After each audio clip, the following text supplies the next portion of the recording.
Et on en parle avec vous, Bruno Darroux. Bonjour Bruno. Bonjour La Julien. Finlande se met donc sous la protection de l'article 5, c'est-à-dire qu'en cas d'attaque, eh bien, les autres membres de l'Alliance viendront à son secours. Mais la Finlande a aussi des devoirs.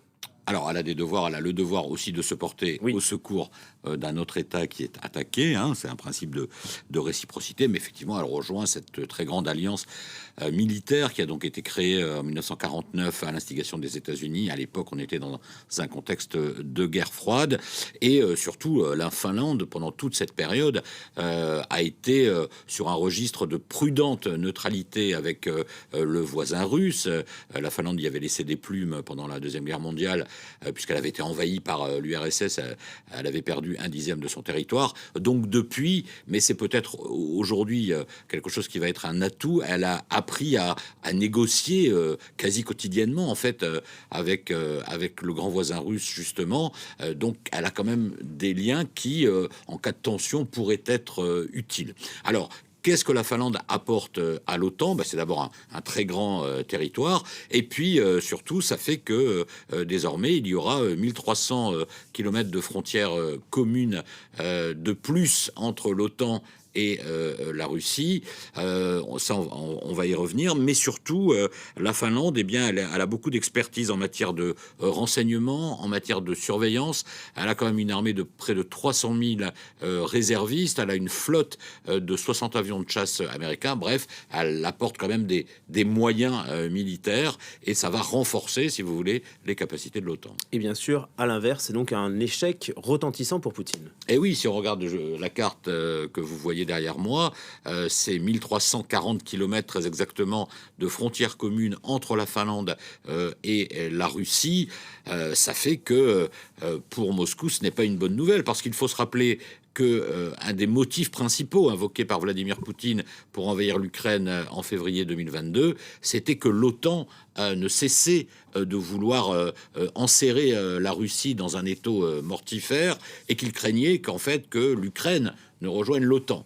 Un des résultats de l'offensive lancée il y a presque 14 mois maintenant par Vladimir Poutine, c'est que il y a un nouveau pays aux frontières de la Russie qui fait partie de l'OTAN. Donc, de ce point de vue-là, effectivement, c'est un échec, d'où la réaction évidemment très agacée du porte-parole de Vladimir Poutine, Dmitri Peskov, alors qu'il parle de représailles. Sans trop préciser, apparemment, si on comprend bien, ça dépendra du nombre d'armes de l'Alliance et surtout du type d'armement de l'OTAN qui seront déployés en territoire finlandais, qui est donc désormais un pays membre de l'OTAN. Après, des représailles comment est-ce que la Russie peut et doit s'engager avec un bras de fer avec l'OTAN, ça paraît très peu probable. Donc, en tout état de cause, c'est plutôt du perdant-perdant pour la Russie, un peu plus d'un an, donc après l'invasion de l'Ukraine. Merci beaucoup Bruno. En tout cas, sur le terrain, les combats... Donald Trump au centre de l'attention. À bord du Boeing privé qui porte son nom, l'ancien président américain se pose à New York. Arrivé à la Trump Tower, il salue ses partisans. Des supporters venus le soutenir avant son inculpation par un tribunal de Manhattan. Selon ces manifestants, Donald Trump est victime d'un acharnement judiciaire. Ce ne sont que des mensonges et de la foutaise. Le procureur Alvin Bragg et tous ces démocrates devraient être en prison. Leur place est là-bas. Ils ont ruiné ce pays. On soutient cet homme, on aime notre président. Mais à New York, bastion du Parti démocrate, le milliardaire est critiqué par les passants. Je pense que notre pays est très divisé en ce moment. Donc c'est important de comprendre qu'il ne s'agit pas de savoir de quel côté on est. C'est une question de justice. Tandis que le maire met en garde les soutiens de l'ancien président. Alors que des fauteurs de troubles pourraient songer à venir mardi dans notre ville, notre message est clair et simple. Maîtrisez-vous. La ville de New York est notre maison, pas un terrain de jeu pour votre colère mal placée. Mardi, Donald Trump sera présenté à un juge pour être inculpé dans une affaire de paiement à l'actrice pornographique Stormy Daniels. Une première pour un ancien président américain. Donald Trump au centre de l'attention. À bord du Boeing privé qui porte son nom, l'ancien président américain se pose à New York. Arrivé à la Trump Tower, il salue ses partisans.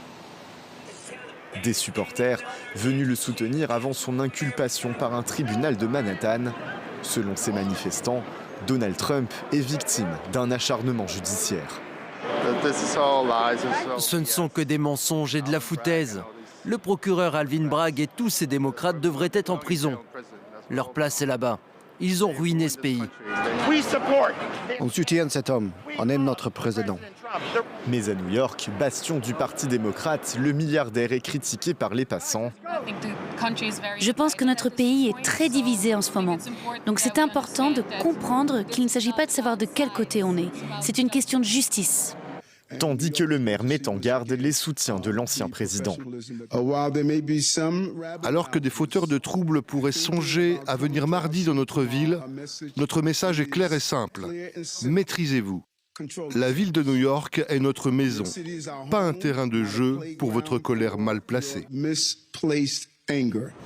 Mardi, Donald Trump sera présenté à un juge pour être inculpé dans une affaire de paiement à l'actrice pornographique Stormy Daniels, une première pour un ancien président américain.